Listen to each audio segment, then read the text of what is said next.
والله ما طلعت شمس ولا غربت إلا وأنت. ہم نے دیکھا ہے بعض لوگوں کی لذت کی جو حس ہوتی ہے وہ ختم ہو جاتی ہے، ان کو پتہ ہی نہیں چلتا وہ نمکین چیز کھا رہے ہیں یا میٹھی چیز کھا رہے ہیں. وہی حال آج ہمارا ہے کہ اعمال کی لذت کی حس ختم ہو چکی گناہوں کی وجہ سے. پتہ ہی نہیں چلتا ہم نماز پڑھ رہے ہیں یا تلاوت کر رہے ہیں یا ذکر کر رہے ہیں. انسان اگر اپنے قلب کی کیفیت کو جانچنا چاہے اس کا ایک لٹمس ٹیسٹ ہے.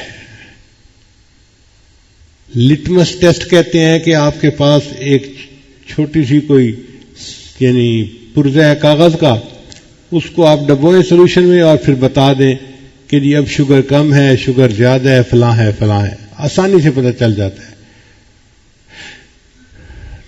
حسن بصری رحمۃ اللہ فرمایا کرتے تھے کہ ہر انسان اپنے دل کی کیفیت کو جانچ سکتا ہے 3 اعمال کو دیکھے.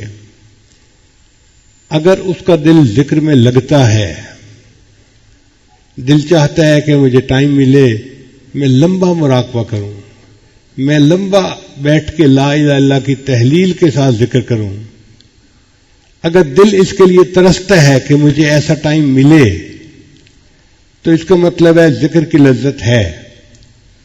اور اگر مراقبے میں بیٹھنے کو دل ہی نہ کرے یا مراقبے میں بیٹھتے ہی دنیا کے خیالات، شیطانی شہوانی خیالات، اس کا مطلب یہ کہ ذکر کی لذت حاصل نہیں ہے.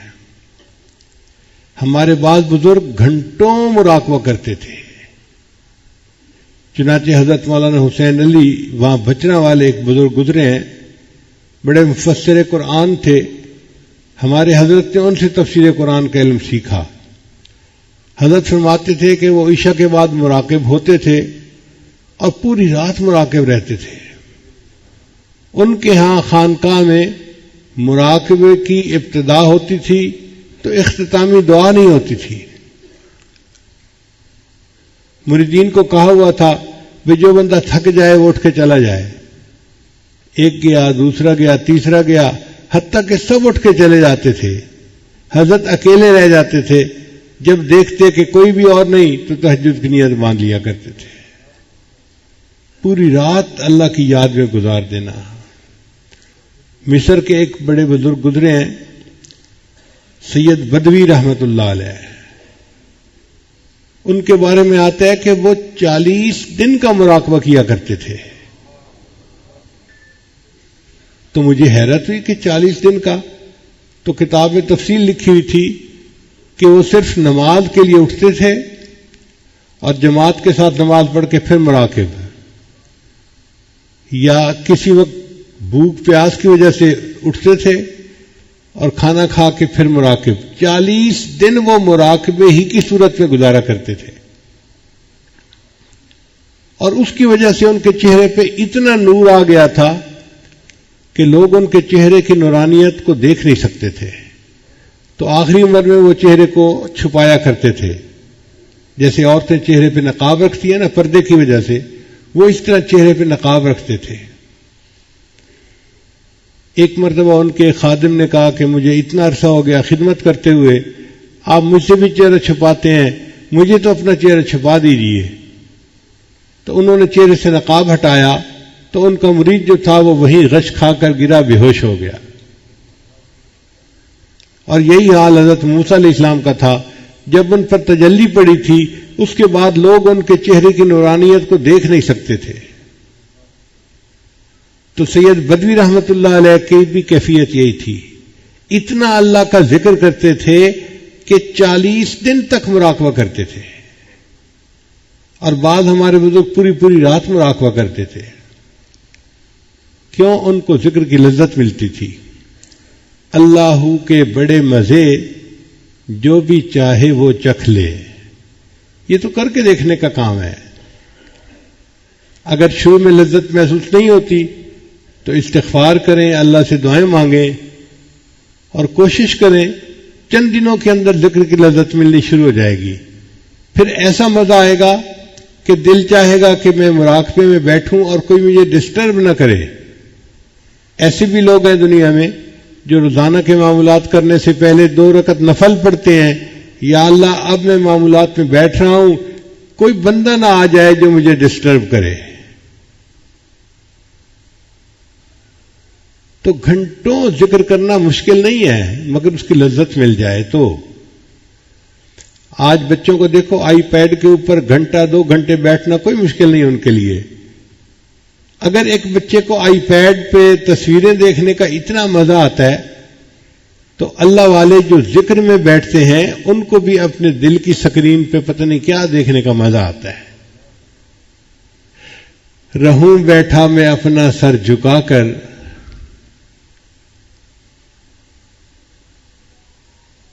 یہ ذکر کا مزہ ہی ایسا ہے, لذت ہی ایسی ہے.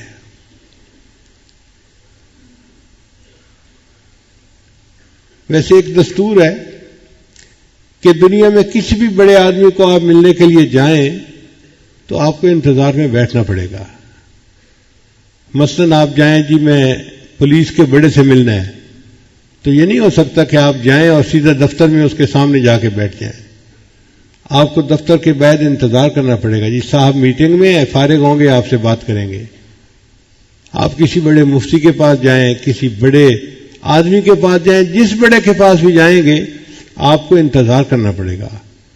اور اگر کوئی وی وی آئی پی پرسنالٹی ہے, جیسے ملک کا صدر ہوتا ہے, تو پھر تو آپ کو ہو سکتا ہے مہینوں انتظار کرنا پڑے. تو جس طرح دنیا کے کسی بڑے سے ملنے کے لیے انتظار کرنا پڑتا ہے, اللہ تعالیٰ کا دیدار پانے کے لیے بھی بندے کو انتظار کرنا پڑتا ہے. اب یہ انتظار دنیا میں اگر شروع کر دیں تو ہر روز آدھے گھنٹے کا مراقبہ, 1 گھنٹے کا مراقبہ, میرے وہ جو انتظار کا ٹائم ہے وہ پورا ہوتا جا رہا ہے. اگر دنیا میں اس نے انتظار کا ٹائم مکمل کر لیا, اللہ اس کو قیامت کے دن اپنا دیدار عطا فرما دیں گے. اور اگر دنیا میں یہ عمل نہ کر سکا تو پھر اس کو آگے جا کر انتظار کرنا پڑے گا, پھر اس کو اللہ تعالیٰ جنت دیں گے اور اپنا دیدار عطا فرمائیں گے. لیکن بڑے کے ملاقات سے پہلے انتظار کی گھڑیاں پوری کرنی پڑتی ہیں, انہی کا نام مراقبہ ہے. ہم مراقبے کو اس نیت کے ساتھ کریں, اللہ میں آپ کا دیدار چاہتا ہوں اور اس کے لیے یہ جو انتظار کی گھڑیاں ہیں میں دنیا میں پوری کر رہا ہوں. آج آدھا گھنٹہ, 15 منٹ, 1 گھنٹہ, 2 گھنٹے, اللہ یہ گھنٹوں کیا چیز ہے. آپ دیدار کا وعدہ تو کریں, پوری زندگی لگانے کو تیار ہوں. سر طور ہو سر عرش ہو ہمیں انتظار قبول ہے. سر طور ہو سر حشر ہو ہمیں انتظار قبول ہے. وہ کبھی ملے وہ کہیں ملے, وہ کبھی صحیح وہ کہیں صحیح. اللہ آپ ملنے کا وعدہ تو کریں, کبھی ملے کہیں ملے, ہم اس کے لیے تیار ہیں. تو جب دل کی یہ کیفیت ہوگی پھر ذکر میں بیٹھنا مشکل نہیں ہوگا. انسان مصروفیات میں سے ٹائم نکال لے گا اور کچھ نہ کچھ وقت نکال کے روزانہ اللہ کی یاد میں بیٹھے گا. جس طرح ذکر کی لذت ہے اسی طرح اللہ کے قرآن پڑھنے کی بھی لذت ہے, مگر وہ لذت ہر بندہ نہیں محسوس کر سکتا. جس طرح نابالغ بچہ بلوغ کی لذت سے واقف نہیں ہو سکتا, جو انسان اپنے دل کی صفائی نہ کرے وہ قرآن کی لذت سے واقف نہیں ہو سکتا. اور جن کو لذت آتی ہے وہ پوری پوری رات قرآن کی تلاوت کرتے ہیں. اللہ کے محبوب صلی اللہ علیہ وسلم پوری رات قرآن مجید کی تلاوت میں گزار دیتے تھے. سیدہ صدیقہ رضی اللہ تعالیٰ عنہ ایک پوری رات قرآن پاک کی آیت پڑھتی رہیں, وَبَدَا لَهُم مِّنَ اللَّهِ مَا لَمْ يَكُونُوا يَحْتَسِبُونَ. سیدنا صدیق اکبر کا بھی یہی حال تھا, سیدنا عمر فاروق کا بھی. امام اعظم حنیفہ رحمۃ اللہ علیہ بھی پوری پوری رات قرآن کی تلاوت کرتے رہتے تھے. عشاء کے وضو سے فجر کی نماز پڑھا کرتے تھے, ان کو لذت ملتی تھی. تذکرۃ الحفاظ ایک کتاب ہے جس میں قرآن مجید کے حفاظ کے واقعات ہیں. اس میں نے ایک عجیب واقعہ پڑھا. لکھا ہوا تھا کہ ایک نوجوان کی شادی ہوئی تو پہلی رات وہ بیوی سے ملاقات کے لیے کمرے میں گیا, ایک دوسرے کے ساتھ سلام کیا اور میاں بیوی دونوں نے یہ فیصلہ کیا کہ ہم 2 رکعت نفل پہلے پڑھ لیتے ہیں پھر آپس میں ملاقات کریں گے. چنانچہ خاوند نے مصلی پہ نیت باندھ لی اور بیوی نے ذرا پیچھے نیت باندھ لی. اب یہ بچہ پوری رات عبادت کرنے کا عادی تھا. جب اس نے قرآن مجید کی تلاوت شروع کی تو اس کو مزہ آیا, لطف آیا.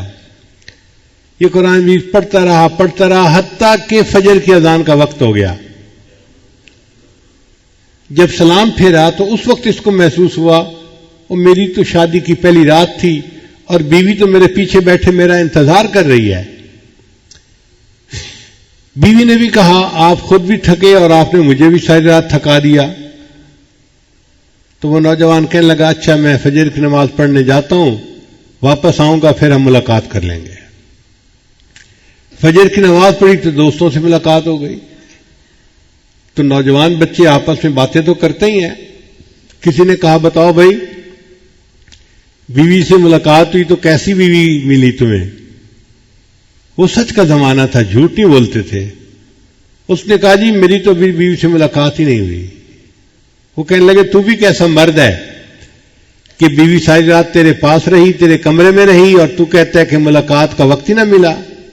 اس وقت اس نے کہا کہ اللہ کی قسم میں نے 2 رکعت نفل کی نیت باندھی تھی, قرآن مجید کی لذت مجھے ایسی ملی ذہن سے خیال ہی نکل گیا کہ بیوی انتظار میں بیٹھی ہوئی ہے.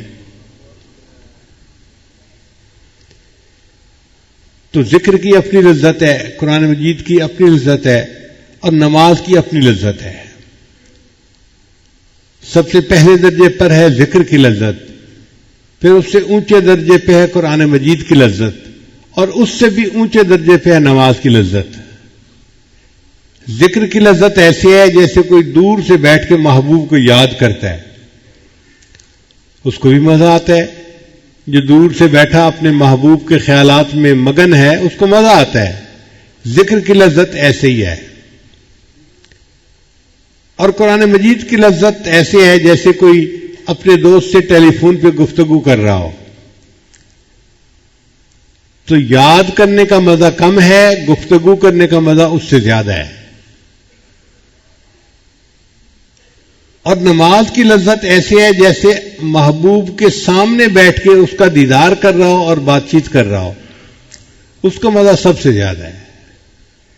تو نماز کی کیفیت ہے کہ جیسے بندہ اللہ کا دیدار کر رہا ہے اور اس سے ہم کلامی بھی کر رہا ہے.